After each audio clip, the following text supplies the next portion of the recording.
अगर गुरुवाणी पर विश्वास करके उसके अनुसार चले तो हमारी सामर्थ्य नहीं, गुरु की सामर्थ्य से हम आगे बढ़ जाते हैं। गुरु की कृपा से हमारा कल्याण हो जाता है। मोक्ष मूलम गुरु कृपा।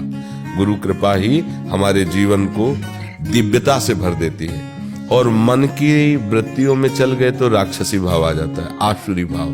बस उसमें फिर सब अशांति अशांति है। जितना हम अपने आराध्य देव में, अपने गुरुदेव में दृढ़ विश्वास और आज्ञा का पालन कर, उतने महान बनते चले जाएंगे।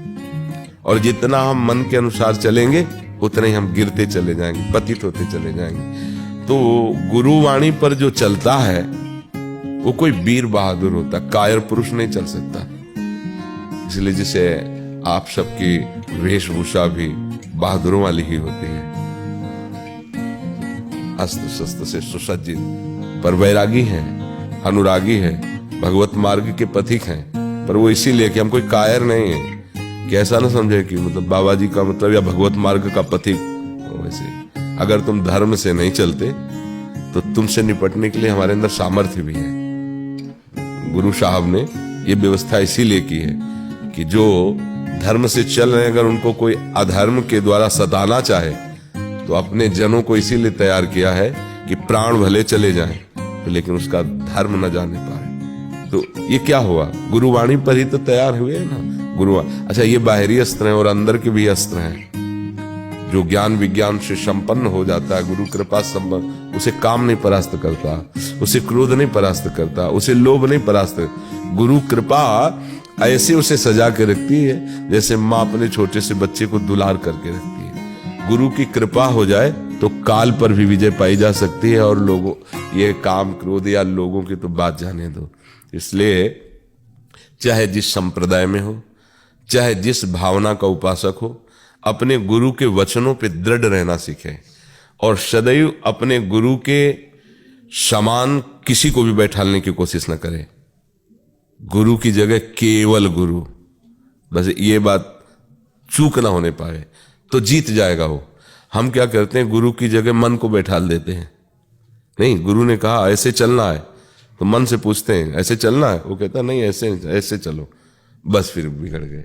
और जो अपने गुरु को सर्वोपरि समझकर उनकी वाणी के अनुसार चलता है वो महापुरुष हो जाता है।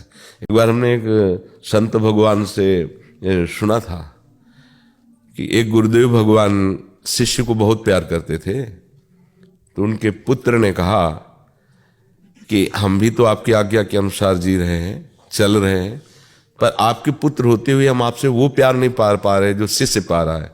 कारण क्या है? हुआ, मैं समय आने पर आपको बता। हमारी इच्छा है 2 चबूतरों का निर्माण करो। शिष्य से कहा एक वृक्ष के नीचे इसमें तुम चबूतरा बनाओ, और पुत्र से कहा यहाँ चबूतरा बनाओ, इसमें बैठेंगे हम। शाम तक बहुत प्रयास करके दोनों ने चबूतरा वृक्ष की जड़ के आसोपास बना दिया। शाम के उन्होंने देखा दोनों का ठीक नहीं है, बिगाड़ दो, बिगाड़ दिया। दूसरे दिन सुबह फिर आदेश किया, फिर बना। शाम के फिर कहा बिगाड़ दो तुम्हारे अनुसार। तीसरे दिन फिर कहा बना। जब तीसरे दिन कहा बिगाड़ दो तो पुत्र ने कहा महाराज आपको चाहिए कैसा? रोज बनवाते हो, रोज बिगाड़ देते हो, आपको चाहिए कैसा? शिष्य की तरफ देखा कि तो उनका गुरुदेव जीवन भर यही कहते रहे तो हमारा कोई प्रश्न नहीं, हम तो केवल आपकी आज्ञा के अनुसार, जीवन भर आप आज्ञा कीजिए, जीवन भर बनाता रहूंगा, बिगाड़ता रहूंगा, प्रश्न की जरूरत।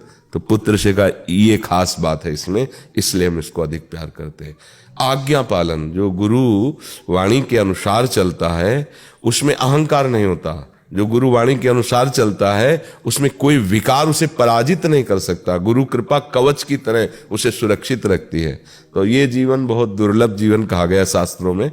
बस संत समागम करके, संतों की सेवा से गुरु की वाणी में हमारी स्थिति हो जाए।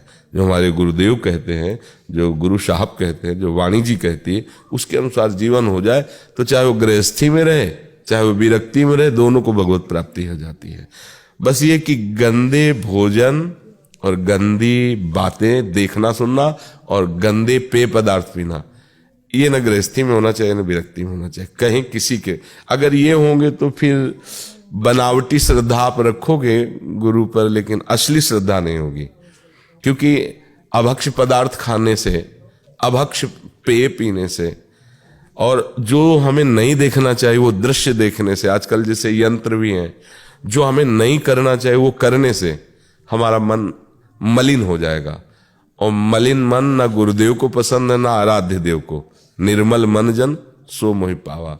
तो हमें चाहे गृहस्थ में हो चाहे विरक्त में हो, इतना ध्यान रखना चाहिए कि कोई गलत आचरण, गलत भोजन, गलत संग और गलत दर्शन इससे बच जाए तो गुरुवाणी अपने आप पार कर देगी, कुछ करने की जरूरत नहीं पड़ेगी। गुरु कृपा ऐसा जहाज है जिसमें बैठ जाओ, जैसे हम नाव में बैठ जाते हैं, जहाज में बैठ जाते हैं, तो नाविक का काम है कि इधर से ले जाए, कहाँ भंवर से बचाना है, क्या करना है, वो पार कर देगा। तो गुरु साहब उनकी वाणी ऐसी नाव है कि आश्रय लेकर बैठ जाओ तो लाखों करोड़ों को पार कर दिया है, अपने लोगों को भी पार कर देंगे। बस दृढ़ता पूर्वक हम रहें।